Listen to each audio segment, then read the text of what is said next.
What's up, y'all? It's your girl Sakina, and I'm back with another review. This is my review for the Real Housewives of Salt Lake City.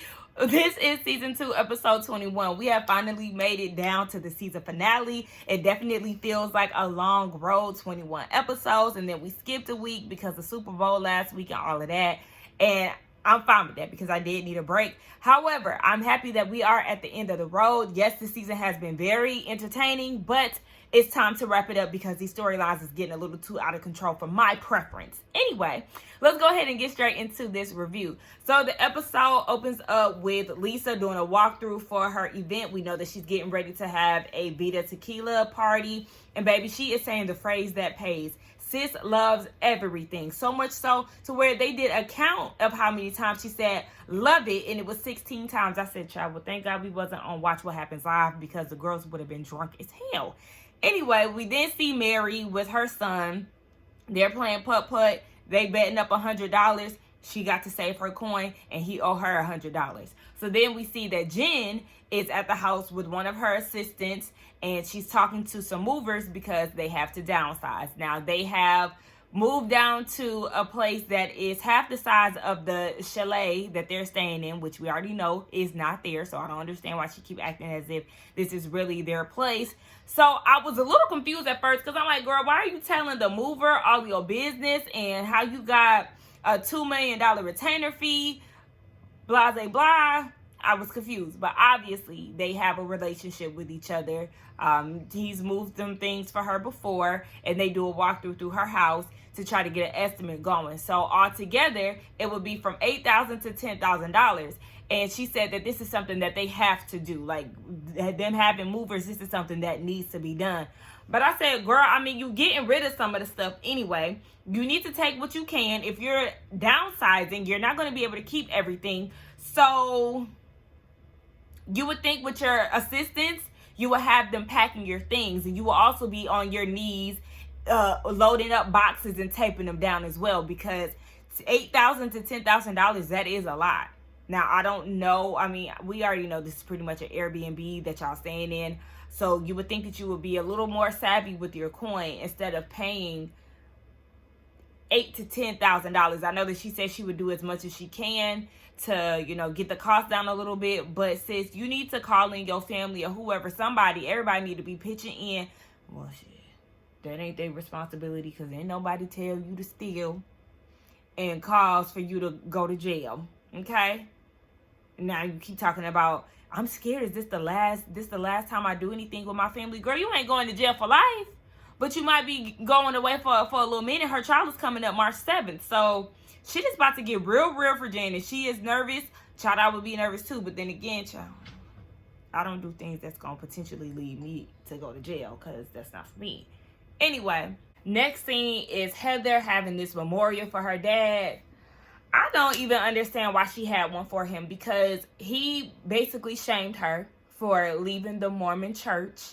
And she said that she really feels like he wouldn't even leave a seat for her in heaven, because that's like their whole thing. No seats left behind or something like that they say, meaning that their whole family is going to be sitting around at the table in heaven together. And she feels like her dad would think that her seat will be vacant because she's going to burn in eternal hell for not being a Mormon.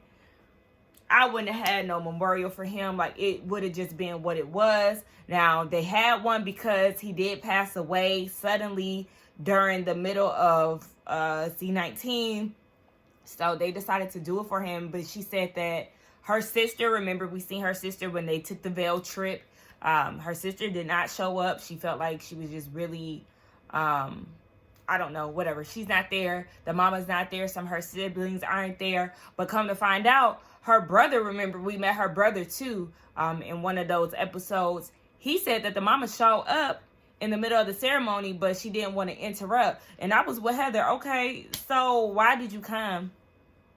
Why did you come? And then Heather said really she feels like her mama and her other family probably had a memorial behind her back and just didn't say anything. And she feels like she takes a lot of the heat for leaving the religion compared to a lot of other people in the family. So she's just the one that has been that vocal about it whereas she would have been more accepted in the family if she wasn't shouting it from the rooftops that she doesn't want to be a Mormon anymore. So the little group of friends and family that was there is really a group of conflicted Mormons, and they on an island by themselves. But like I said, I wouldn't have had a memorial for her daddy. Like, baby, bye, because you wasn't fucking with me when you was alive. Meredith is down on the ice, and she's getting ready to do a photo shoot for her jewelry line. A lot of people always ask her when is she going to come out with a men's line, and she said that's never going to happen because her jewelry is unisex. So she's doing this photo shoot out on thin ice, and I really did like the concept of the photo shoot. She did bring some members of the GLAAD organization, that is a LGBTQIA organization that fights for the rights of the gay community. So I thought it was a very great concept. I loved the silk blazer suits that they were wearing. Like, okay, I was here for the whole thing. I did think it was real funny how Child, who is that? Brooks was in the photo shoot. I said, oh, okay. We already knew, but okay. I get it. You don't want labels and things like that, and I totally understand that, you know. Some people just don't like labels, and that's perfectly fine. That is your prerogative. I love the shirts. Did y'all see the shirts? LGBTQ rights. Engaging. Meredith, where can I get one of those shirts? Because I'm really here for it. Now my daddy trying to call me right now while I'm filming, and I didn't call him twice. He probably been kicking it all weekend in Cleveland because, you know, they had the All-Star game there. Anyway, I'll call you later, Daddy. What was I saying? Yeah, so the whole concept was really great, and I was here for it. All the photos really look like they came out very nice. So shout out to Meredith.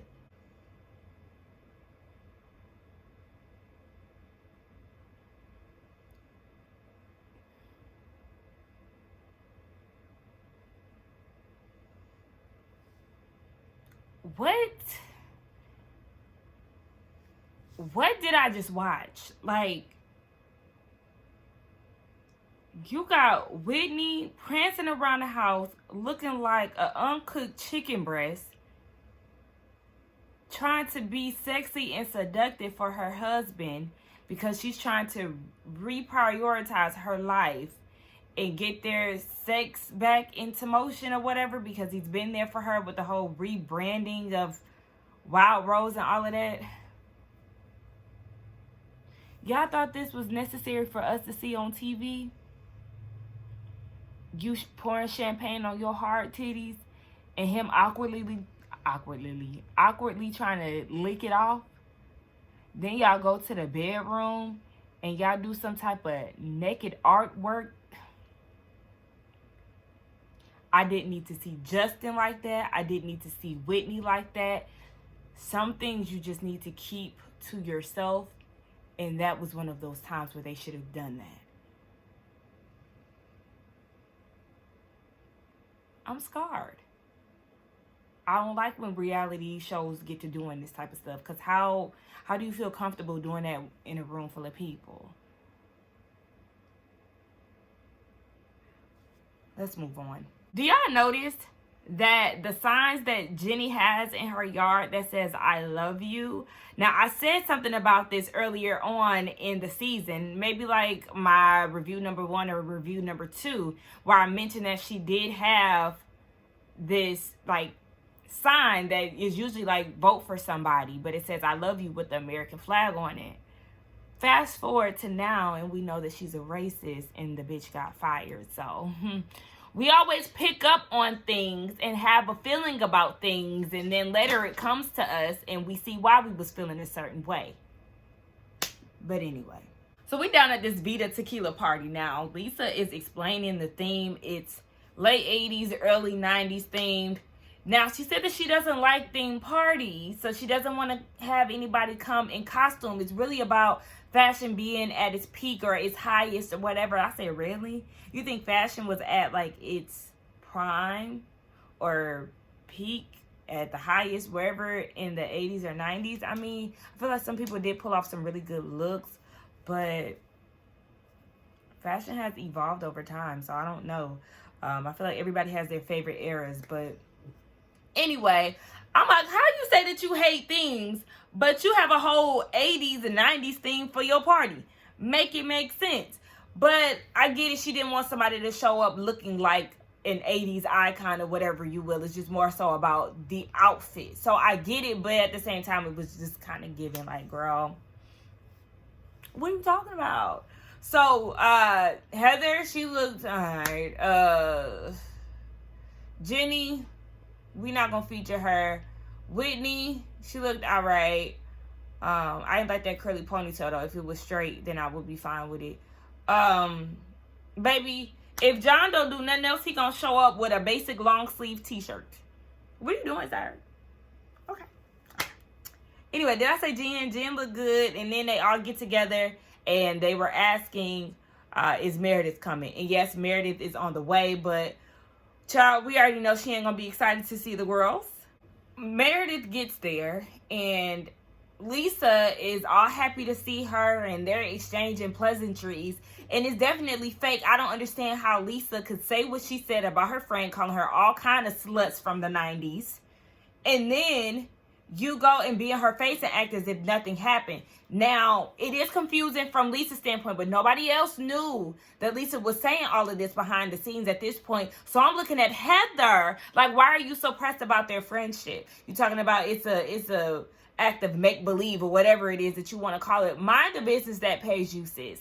Because at this point, I ain't seeing it for you or your cousin, and how y'all just in everybody's business and mixing up stories, creating scenarios in y'all heads and running with it and all of that. Child, y'all both can have a seat and stop trying to figure shit out, because y'all always loud and wrong when it comes down to what y'all think versus what y'all know.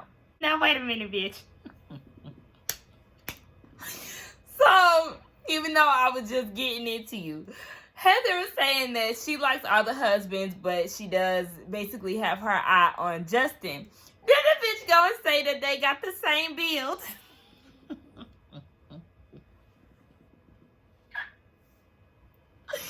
Bitch!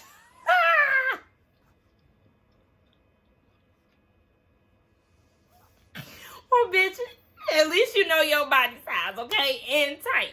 And don't forget, Erica, shout out to Erica De Niro TV, baby. When she read Heather down in her last review, calling her all kind of refrigerators, Heather, let me find out you watched that review. No fucking ma'am. So the racist sees Mary, who was mixing and mingling with the people. Now, beforehand, Mary was at the bar, and she said that she ordered some water because she don't want no parts of Vita tequila. She was telling production, it tastes like water, and it got a nasty aftertaste. So she did not want to drink none of that. Now, she's talking to somebody, and you see the racist at the table across from her, and she was like, it's common decency when you see somebody that you know, you greet them. Am I invisible to you? She don't fuck with you. And we already know you don't like black people. So why would you expect her to be kissing your ass? I'm glad that Mary gives you her ass a kiss every step of the way throughout this season. Because, bitch, what? Why would you expect her to be reaching out to you or greeting you in any type of capacity?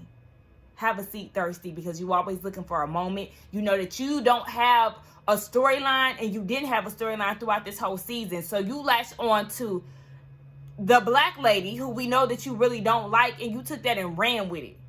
But I'm going to just see, because we already know this is going to take a turn for the worse. So I'm going to preserve my energy for now. Bro, Mary is so funny. So she's having a conversation with Coach Shaw. Baby, I was about to say Pastor Kyle. Wrong Shaw. So she's talking to Coach Shaw, and he's thanking her for welcoming Jen into her church. Blah, blah, blah. Next thing you know, here come Whitney. Mary, can you talk to me? She gonna look at Coach Shaw and say, pray for me. So Whitney is trying to convince her to come and talk, and Mary is like, girl, you're not 100%. I smell the tequila on your breath. Like, girl, I don't want to talk to you. What, about what? Mary, just come and talk to me. About what? Can you just come talk to me? Just come talk to me. So she finally gives in and she walks over there. But in her confessional, she go and say, "Can I get a sober Whitney? Hello?" Because she doesn't think rationally when she's drinking. She sounds dumb. She acts dumb. And really, I wouldn't want no parts of her either. So I feel exactly where Mary is coming from, baby. I don't want to have to relive what happened in Zion and other incidents where she was under the influence. So Whitney wants to apologize for attacking her church, and Mary wants to know why she did it. So then Whitney says that it wasn't anything new, like she basically has been repeating what everybody else had been saying. Mary's issue with that is, okay, my grandma always used to say, it's not the people who say it, it's what they carry and believe, or something like that, she said. But Mary then goes and says that Whitney shouldn't try to validate her feelings or validate herself. Mary is rude as hell, and I know in real life, not in, but if I was face to face with something like this, I would not know how to take it. But watching the shit is funny as hell to me. So then Mary, now hold on, she said that she wasn't a mean person. Now you done said some mean shit or some rude shit. So it's just like, girl, Mary, okay, girl, if you feel like you ain't a mean girl, all right. Now racist is in the background again, waiting on her moment. She feels like, oh, we have two different definitions of mean. This is what she's saying in her confessional. Meanwhile, she's getting herself riled up behind Whitney and trying to start something with Mary. And Mary looking over like, girl, I mean, we wasn't even talking to you. Like, here she go again. But you were mean to me, Mary. Girl, your moment has came and went. You're fired. You're through. You're tired. Like, we don't need to see any more of you because you keep looking for a moment, and this is the issue. You don't know how to sit there and shut your damn mouth. And that's what made me not see it for you from the beginning, because you're always interjecting, getting in somebody's business, somebody's conversation, showing up aggressive, doing the most, and then you want to play victim when your ass gets checked. So what she said was, so why did you hurt me? When were you ever a victim in the situation with Mary? Please give us an example, Jenny the racist, because now she getting all bugged because Mary done told her to shut up because you didn't insert yourself in a conversation that has nothing to do with you. So she tells her to shut up. The racist gets riled up. Are you telling me to shut the fuck up? Getting bugged. And Mary goes and says, oh, she getting hood on us.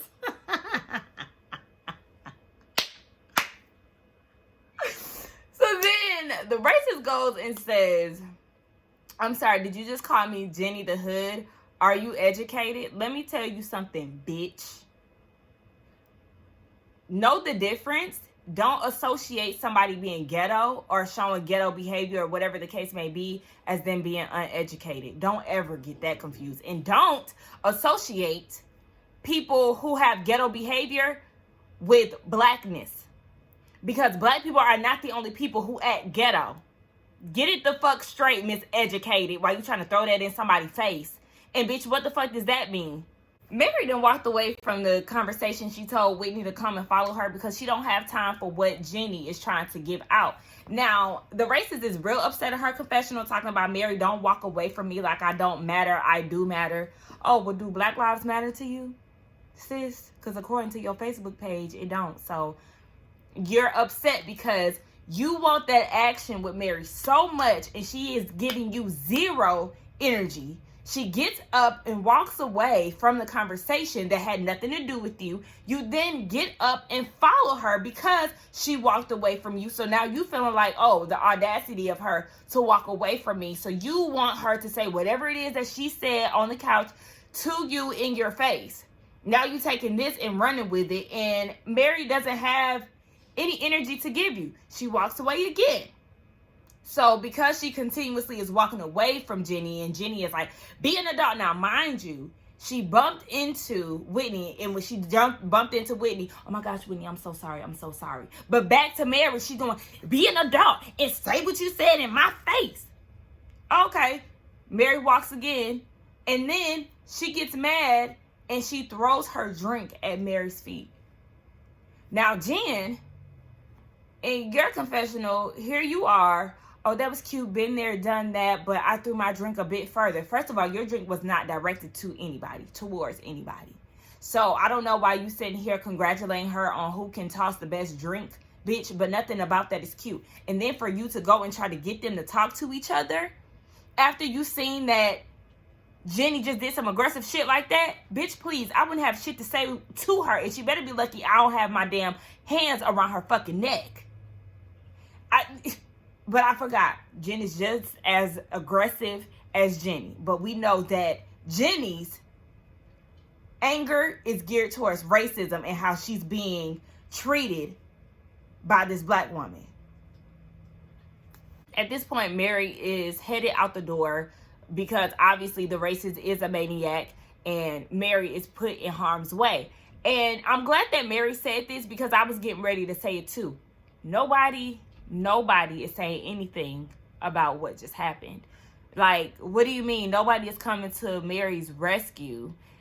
And it's bothering me because if that happened to one of the other girls, somebody would have been like, oh my gosh, that is so unacceptable, blah, blah, blah. But then y'all accept what this racist bitch just did, especially when it was unwarranted. So Lisa, you don't care that Jen just threw a drink at somebody at your event. What are you apologizing for? I don't care. Are you kidding me?